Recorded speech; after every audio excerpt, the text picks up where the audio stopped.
2023 గణాంకాల ప్రకారం అంటే లాస్ట్ ఇయర్ దాదాపు 30 లక్షల మంది భారతీయులు హెచ్ఐవితో జీవిస్తున్నారు.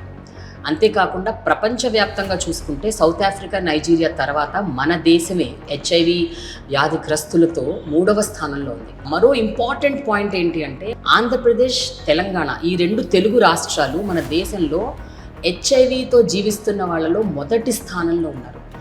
This is really alarming and it is a wake up call. మన దేశంలో హెచ్ఐవి అన్న ఒక పేషెంట్ని గుర్తించి 40 ఏళ్ళు అవుతుంది.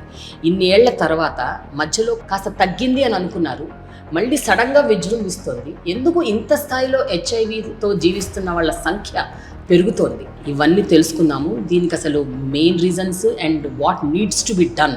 I have with me doctor Vishnu Rao, who is one of the most specialized doctors in infectious diseases on my channel, Prema the Journalist.